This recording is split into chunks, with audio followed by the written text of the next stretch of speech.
O que será que a Páscoa realmente significa? A Páscoa é uma celebração judaica instituída por Moisés, seguindo uma ordem específica do próprio Deus. O significado da Páscoa para os cristãos está diretamente relacionado à morte e ressurreição de Cristo. A primeira Páscoa judaica foi realizada no mês de Abide, posteriormente chamado de Nissan, que corresponde ao período entre março e abril em nosso calendário. Meu nome é Patrícia Jacob. Se você quer saber qual é o verdadeiro significado da Páscoa, fica aqui comigo até o final para você não perder nada e ainda ajudar o canal a crescer, combinado? E aproveita e clica em inscrever-se, caso você ainda não seja inscrito aqui no canal. Gostou do tema? Então já deixa seu like. Muito obrigada e bom vídeo!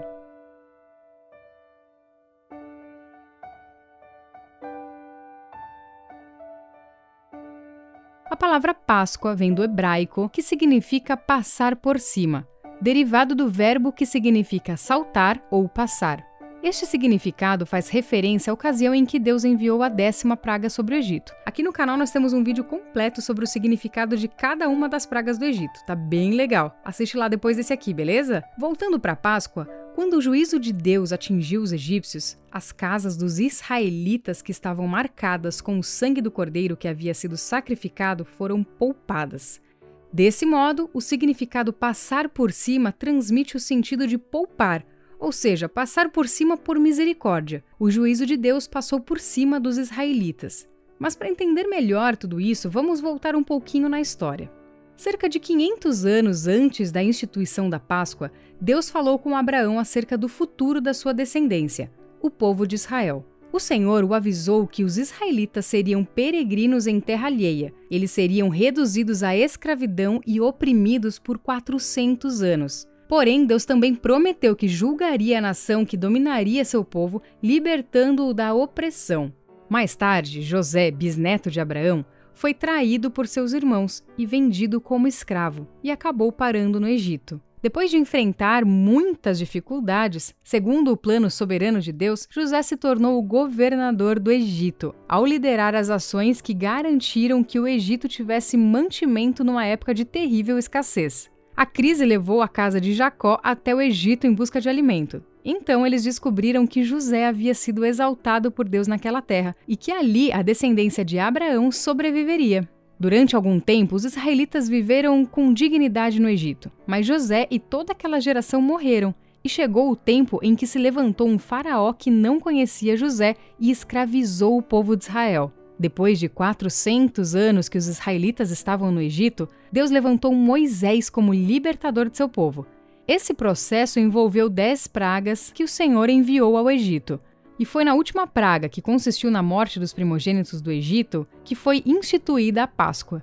Quando Deus anunciou essa 10ª praga, ele também deu instruções a Moisés de como os israelitas deveriam proceder. O Senhor ordenou que eles sacrificassem um cordeiro ou cabrito macho, sem defeito, no 14º dia do mês de Abide, e aspergisse o sangue do cordeiro nos umbrais e no alto dos batentes das portas de suas casas.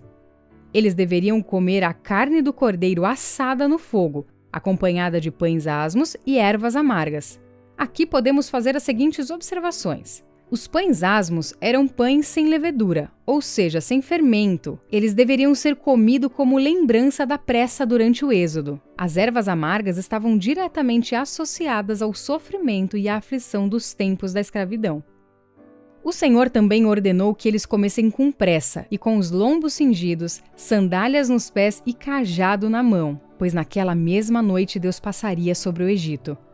Quando o juízo de Deus atingiu o Egito, morreram todos os primogênitos, desde os homens até os animais. Isso também significou a completa derrota dos deuses do Egito. O significado da Páscoa judaica está claramente registrado no livro de Êxodo, quando lemos: "E acontecerá que quando vossos filhos vos disserem: que rito é esse? Respondereis: este é o sacrifício da Páscoa ao Senhor, que passou por cima das casas dos filhos de Israel no Egito, quando feriu aos egípcios e livrou as nossas casas. Então o povo se inclinou e adorou." Os evangelhos trazem várias passagens que relatam a celebração da Páscoa durante a vida de Jesus. Nosso Senhor era levado por seus pais a Jerusalém todos os anos para a festa da Páscoa. No Evangelho de João, por exemplo, encontramos pelo menos 4 referências à festa da Páscoa. Nessa época, o cordeiro era sacrificado na área do templo e o seu sangue era lançado por um sacerdote sobre o altar. A refeição pascal podia ser comida em qualquer casa da cidade.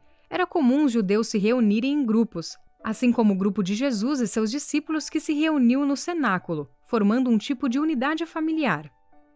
Por ocasião da Páscoa, acreditava-se que entre 60 e até 180 mil judeus compareciam a Jerusalém. Obviamente, a maioria deles era formada por judeus da diáspora, ou seja, judeus que viviam fora da Palestina. Os gentios não podiam participar da Páscoa, porém, os prosélitos que aceitassem satisfazer as condições exigidas para tal celebração podiam participar dela. Depois da queda de Jerusalém e da consequente destruição do templo em 70 d.C., a Páscoa judaica passou a ser uma celebração íntima e familiar, mais próxima do que foi no Êxodo, já que não era mais possível realizar todo o ritual feito no templo. João Batista, falando acerca de Jesus, fez a importante declaração: "Eis o Cordeiro de Deus, que tira o pecado do mundo." Jesus foi traído, preso e crucificado durante a festa da Páscoa em Jerusalém. Na noite anterior, Jesus e seus discípulos comeram o cordeiro pascal em Jerusalém. Aquela foi a última ceia pascal, ou seja, a última vez que a instrução dada ainda no Egito deveria ser observada. Após aquele momento, ninguém mais deveria sacrificar um cordeiro, assá-lo e comê-lo com ervas amargas e pães asmos. O Cordeiro de Deus seria sacrificado, num sacrifício perfeito e definitivo, sem a necessidade de qualquer complemento. Ao invés da carne do cordeiro assada, das ervas amargas e dos pães asmos, nosso Senhor instituiu o pão e o vinho em memória dele. Ao comermos o pão, nos lembramos do seu corpo partido, e quando tomamos o cálice, nos lembramos do seu sangue derramado. A última Páscoa deu lugar à primeira ceia do Senhor, ou seja, a Páscoa passou a ser a ceia do Senhor. Também é interessante notarmos que a Páscoa apontava para o futuro, para a frente. Era o símbolo do que haveria de vir.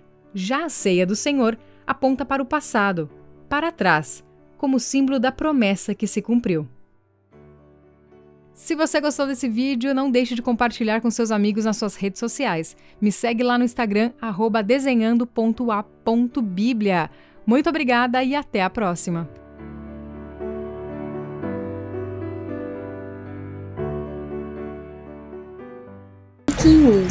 Hoje vamos embarcar em uma jornada incrível para descobrir o verdadeiro significado da Páscoa.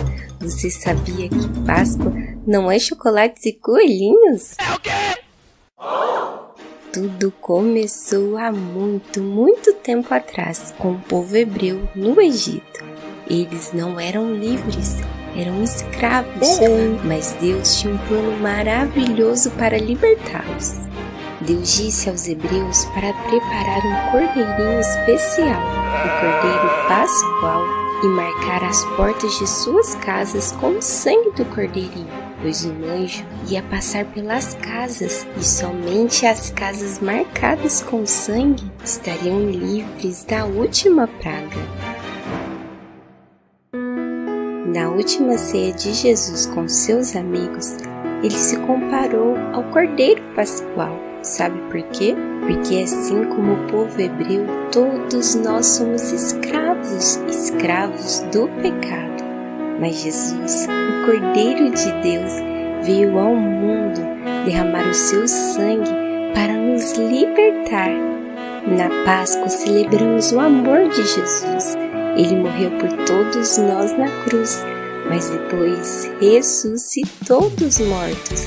Ele nos deu vida e esperança como um presente especial de Deus, pois Ele venceu o pecado e a morte. E porque Ele venceu, todos nós também seremos vencedores em Cristo Jesus.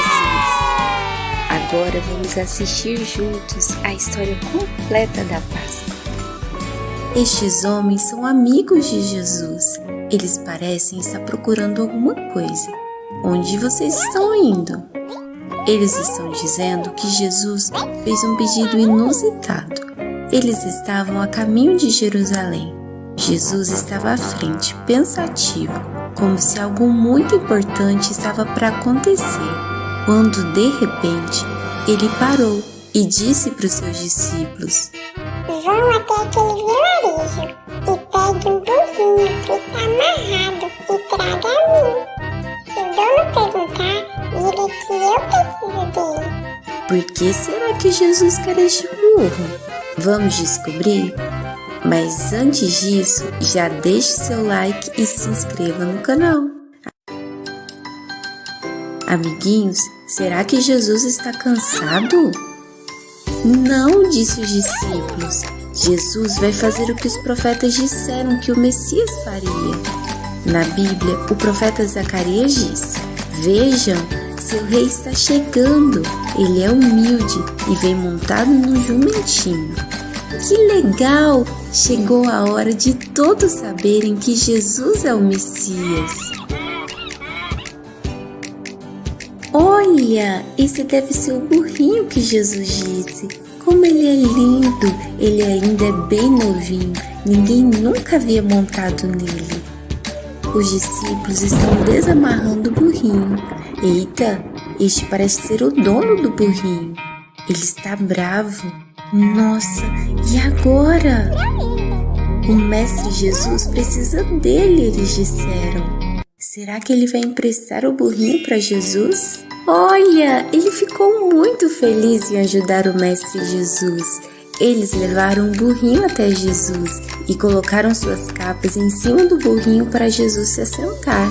Nossa, olha o que está acontecendo, amiguinhos. Durante 3 anos, muitas pessoas seguiram Jesus. Elas puderam ver cegos enxergarem, coxos andarem e até mortos voltarem à vida. Mas o mais impressionante foi conhecer a bondade e amor de Jesus, que foi capaz de transformar as suas vidas. Elas agora correram à frente de Jesus e começaram a colocar as suas capas e mantos no chão para Jesus passar. Outras pessoas cortaram folhas de palmeiras e estão acenando com elas. Outras jogaram flores por onde Jesus passava, enquanto Lázaro, aquele que Jesus havia ressuscitado, guiava o burrinho. Uau, que cena linda! Aquelas pessoas estavam gratas pela bondade e amor de Jesus. Elas queriam demonstrar sua gratidão. Elas cantavam: Bendito é o Rei que vem em nome do Senhor. Uau, que lindo louvor a Deus! Que eu e você, assim como essas pessoas, possamos ter sempre em nossas bocas um louvor em gratidão a Deus por sua bondade e amor em nossas vidas.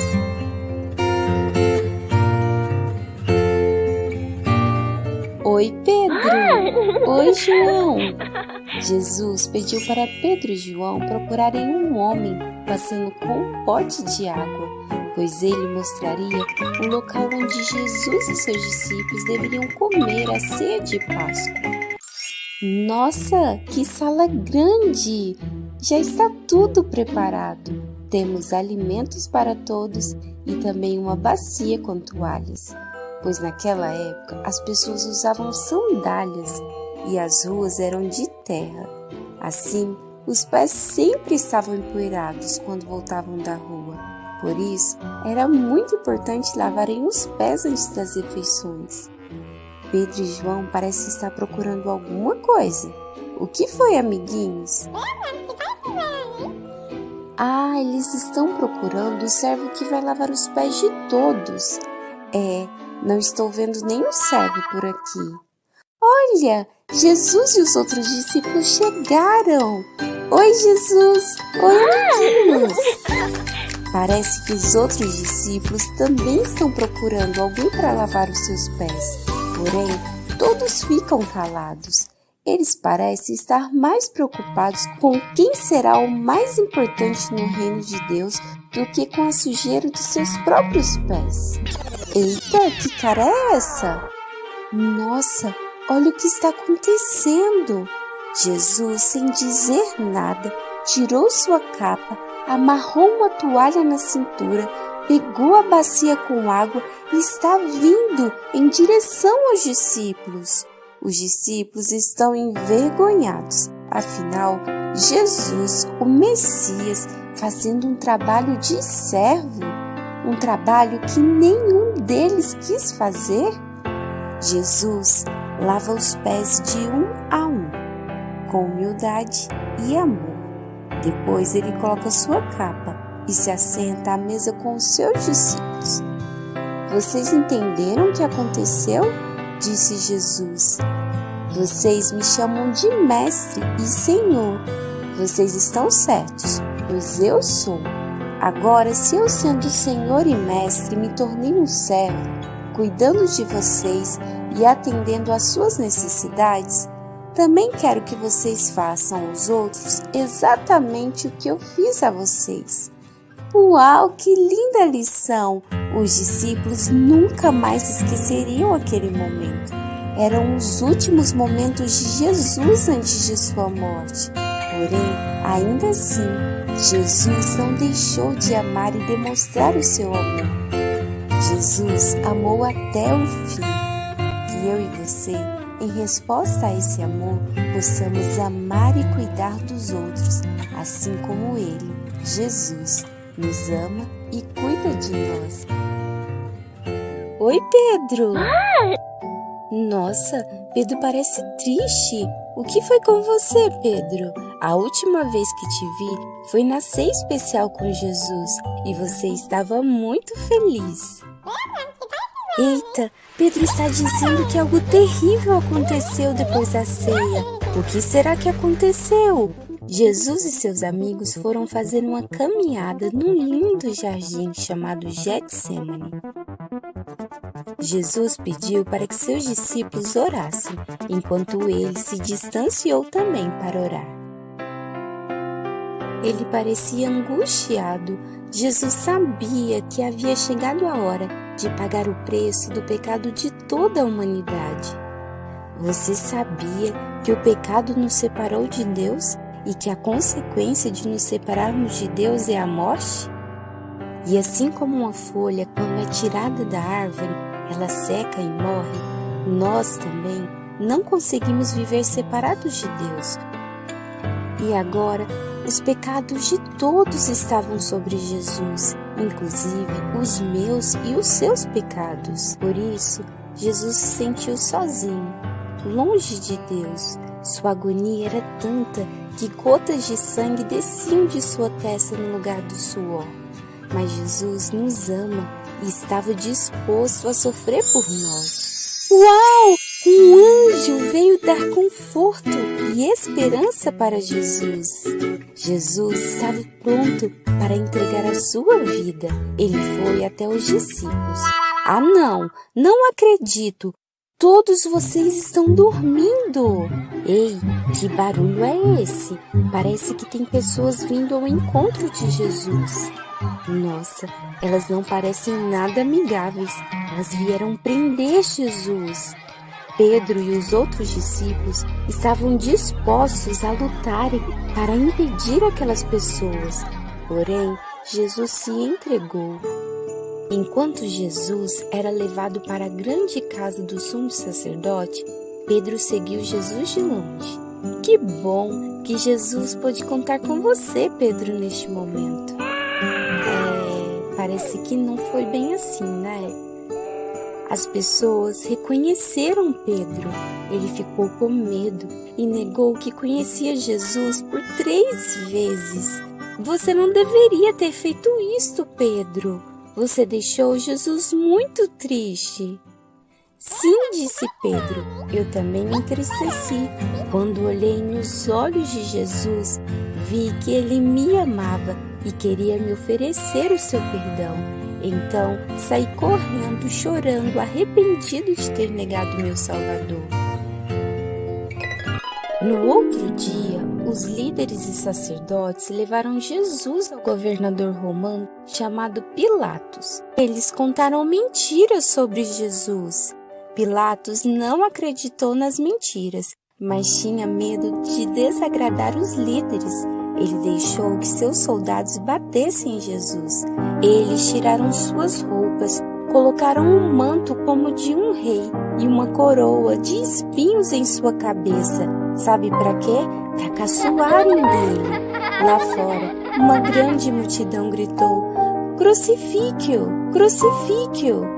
Nossa, que triste! E Jesus ali, parado, sem reclamar ou lutar, ele estava disposto a sofrer e morrer, inclusive por aquelas pessoas más. Pedro está dizendo que Pilatos não queria matar Jesus. Ele pediu para que as pessoas escolhessem entre Jesus e um malfeitor chamado Barrabás. Ele achava que as pessoas escolheriam a morte de Barrabás, pois Barrabás era mau e Jesus era bom. Porém, as pessoas gritavam ainda mais alto: "Mate Jesus! Solte Barrabás!" Oh não! Mais uma vez, Pilatos preferiu agradar as pessoas do que fazer o que era certo. Jesus foi levado a um monte chamado Calvário. Os soldados colocaram Jesus sobre a cruz e prenderam suas mãos e seus pés com os pregos. A cruz foi erguida. Que cena terrível! Algumas pessoas choravam desesperadas sem entender por que o Messias, aquele em quem elas depositaram todas as suas esperanças, estava ali, sendo morto. Outras zombavam de Jesus, dizendo: Salvou a tantos e não salva a si mesmo. Eles não entendiam que Jesus estava ali por vontade própria. Eles não entendiam que Jesus estava ali por amor. E durante tanta dor e sofrimento, Jesus ainda assim se preocupou em pedir a Deus que perdoasse aquelas pessoas. Ele disse: Pai, perdoa-lhes, pois elas não sabem o que estão fazendo. E nossa, o céu escureceu. De repente, houve um grande terremoto. O chão tremeu e muitos dos que estavam zombando de Jesus fugiram desesperados, dizendo: verdadeiramente, este era o Filho de Deus. Jesus morreu. Era uma sexta-feira e um homem bom chamado José pegou o corpo de Jesus e o colocou em uma tumba que nunca havia sido usada. As amigas de Jesus olharam onde Jesus foi colocado, para que depois do sábado elas pudessem preparar o corpo de Jesus. Pedro está arrasado, ele se sente culpado e sem esperança. Calma, Pedro, não perca a fé, tudo era um plano de Deus para nos salvar. Creia, Pedro. Parece que Pedro não quer nos ouvir. Parece que suas esperanças morreram junto com Jesus. Ei, que barulho é esse? Ele está vivo! Ele está vivo! Nossa, essas são amigas de Jesus. Elas estão dizendo que Jesus está vivo. Elas estão dizendo que hoje, domingo, bem cedinho, elas saíram para prepararem o corpo de Jesus. Quando chegaram na tumba, a pedra que fechava a tumba havia sido retirada e o corpo de Jesus não estava lá. Elas tiveram muito medo, acharam que tinham roubado o corpo de Jesus. Quando de repente, 2 anjos apareceram dizendo: por que procuram entre os mortos aquele que vive? Jesus ressuscitou, como disse que faria no 3º dia. Uau, que notícia maravilhosa! As mulheres creram e vieram anunciar as boas novas de salvação. Olha, Pedro foi até a tumba de Jesus. Ele queria confirmar a história das mulheres. Pedro vê a tumba vazia e crê. Sim, nosso Salvador está vivo. Jesus venceu a morte e pela sua vitória, todos nós somos mais que vencedores. Louvemos a Deus pelo seu plano perfeito. Louvemos a Deus por sua graça e amor. Ele veio nos dar vida. Bendito seja o nome do Senhor.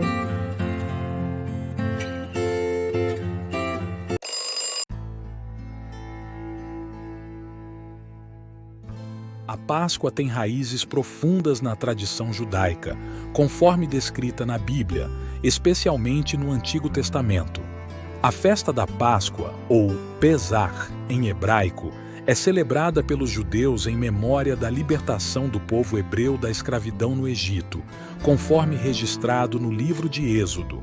A história da Páscoa bíblica começa com a narrativa de Moisés, que foi escolhido por Deus para liderar os israelitas fora do Egito, onde eram escravos. Deus enviou uma série de pragas ao Egito para convencer o faraó a libertar seu povo, mas o faraó se recusou repetidamente. Finalmente, Deus disse a Moisés que o 10º castigo seria perderem todos os primogênitos no Egito. Para proteger os israelitas, Deus instruiu Moisés a mandar que cada família hebraica sacrificasse um cordeiro e marcassem as portas de suas casas. Quando o anjo passasse pelo Egito, ele pouparia as casas com a marca do cordeiro. Essa noite ficou conhecida como a Páscoa. Na manhã seguinte, o faraó finalmente cedeu e permitiu que os israelitas partissem. Eles fugiram apressadamente, levando consigo apenas o que podiam carregar, e atravessaram o Mar Vermelho, que se abriu milagrosamente para eles. Essa passagem simboliza não apenas a libertação física dos israelitas, mas também sua passagem para uma nova vida de liberdade e fé. No Novo Testamento, a Páscoa adquire um significado ainda mais profundo com a vinda de Jesus Cristo. Jesus se reuniu com seus discípulos em Jerusalém para celebrar a festa da Páscoa. Enquanto estavam à mesa, Jesus tomou o pão, abençoou-o e partiu-o, distribuindo para os discípulos. Em seguida, ele pegou o cálice de vinho, deu graças e deu-lhes. Após a ceia, Jesus e seus discípulos foram ao Monte das Oliveiras, onde Jesus orou no jardim do Getsêmani, antes de ser preso pelas autoridades romanas e judaicas. Ele foi crucificado durante a festa da Páscoa, como o Cordeiro de Deus que tira o pecado do mundo, conforme descrito no Evangelho de João. Sua morte e ressurreição representam o sacrifício supremo que nos liberta do pecado e da morte espiritual, oferecendo-nos a esperança de vida eterna. Portanto, para os cristãos, a Páscoa não é apenas uma celebração da libertação histórica dos israelitas, mas também uma celebração da libertação espiritual que todos podem encontrar em Jesus Cristo. É um tempo de reflexão, gratidão e renovação da fé na promessa da vida eterna através da ressurreição de Jesus. E assim finalizamos mais uma história da Bíblia. Olá, família! Neste mês em que celebramos a Páscoa, o canal Palavrinhas Encantadas fará uma série sobre o tema. E hoje nós vamos conhecer a Páscoa Judaica. Ficou curioso? Então vem comigo que eu te conto! Há muito tempo atrás, José, filho de Jacó, foi vendido por seus irmãos como escravo. A mão providente de Deus o trouxe ao Egito. Lá, José passou por muitas dificuldades, até que o Senhor revelou a ele o significado do sonho de Faraó, a fartura e a fome que viriam, o levantou como governador do Egito e deu-lhe sabedoria para administrar as colheitas e os mantimentos. Esta nação teve o suficiente para si e para os demais povos. Quando chegou o tempo de escassez e fome, os irmãos de José vieram ao Egito para comprar comida. Apesar de tudo que José passou, perdoou seus irmãos e glorificou a Deus, dizendo: nada de tristeza, não se recriminem por terem me vendido para cá, porque foi para a conservação da vida que Deus me enviou adiante de vocês. José mandou que seu pai Jacó e toda a família viessem morar com ele no Egito. Passou o tempo e morreram José, seus irmãos e toda aquela geração. Mas os filhos de Israel eram muito férteis e tornaram-se muito numerosos e fortaleceram-se grandemente, de maneira que encheram a terra. Nesse meio tempo, um novo rei, que não conhecia José, subiu ao trono do Egito. O novo rei disse ao povo: vejam, o povo israelita é agora numeroso e mais forte que nós. Então, colocaram sobre eles chefes de trabalhos forçados para os oprimir com tarefas pesadas. Todavia, Quanto mais eram oprimidos, mais numerosos se tornavam e mais se espalhavam. Por isso, os egípcios passaram a temer os israelitas e os sujeitaram à cruel escravidão. Então, o Senhor Deus levantou um homem chamado Moisés, dizendo: O clamor dos israelitas chegou a mim, e tenho visto como os egípcios os oprimem. Vá, pois, agora, eu o envio a Faraó para tirar do Egito o meu povo, os israelitas. Você deverá dizer ao Faraó que assim diz o Senhor: Israel é meu filho mais velho. Sou eu que estou mandando você deixar o meu filho sair para me prestar culto. Mas se você não deixar o meu filho ir, você perderá o seu filho mais velho. Moisés anunciou a Faraó as ordens do Senhor, e este, de coração endurecido, não aceitou. Então estendeu o Senhor sua mão e castigou os egípcios com seus milagres. A primeira praga que caiu sobre o Egito foi a transformação da água do rio Nilo em sangue. Depois vieram as rãs, piolhos, moscas, morte do gado, chagas, chuvas de pedras, nuvens de gafanhotos, trevas. Segundo o relato bíblico, era uma escuridão tão forte que podia ser apalpada. E por último, a morte dos primogênitos. Então o Senhor disse a Moisés: O Faraó não dará ouvidos a você, a fim de que os meus prodígios se multipliquem no Egito. Moisés e Arão realizaram todos esses prodígios diante do Faraó, mas o Senhor lhe endureceu o coração e ele não quis deixar que os israelitas saíssem do seu país. Ao todo foram 10 pragas, e neste vídeo falaremos melhor sobre a última, pois ela tem relação com a Páscoa. O anúncio da 10ª praga. Moisés disse, pois, ao Faraó: Assim diz o Senhor: Por volta da meia-noite passarei por todo o Egito. Todos os primogênitos do Egito morrerão, desde o primogênito do Faraó, herdeiro do trono, até o primogênito da escrava que trabalha no moinho, bem como todas as primeiras crias do gado. Haverá grande pranto em todo o Egito, como nunca houve e nem jamais haverá. Entre os israelitas, porém, nem sequer um cão latirá contra homem ou animal algum. Então vocês saberão que o Senhor faz distinção entre o Egito e Israel. Depois desse contexto, vamos descobrir como surgiu a Páscoa judaica. Está gostando do vídeo? Não esqueça de se inscrever e ativar o sininho para que o YouTube possa te avisar quando lançarmos o próximo conteúdo falando sobre a Páscoa cristã. Vamos voltar à história. O Senhor disse a Moisés e Arão que o mês de Nissan seria considerado o primeiro mês do ano e que no 10º dia deste mês todo homem deverá separar um cordeiro para sua família, um para cada casa. Se a família fosse pequena demais para um cordeiro, então deveria compartilhá-lo. O animal deve ser macho, de 1 ano e sem defeito. No 14º dia daquele mês, o cordeiro então seria sacrificado e um pouco do sangue daquele animal passado nas laterais e vigas superiores das portas das casas. Naquela mesma noite, comeriam a carne assada no fogo, pão sem fermento como lembrança da pressa durante a saída do Egito e ervas amargas que estavam associadas ao sofrimento e aflição dos 400 anos de escravidão. Ao comer, deveriam estar preparados com cinto no lugar, sandália nos pés, cajado nas mãos, pois naquela mesma noite o Senhor os livraria. Você sabe o que significa a palavra Páscoa, amigo? Não é coelho, né? O quê? Chocolate? Claro que não! A palavra Páscoa significa passar por cima, que faz referência ao que aconteceu na 10ª praga, quando o anjo da morte passou por cima das casas dos israelitas no Egito e não entrou para matar os primogênitos.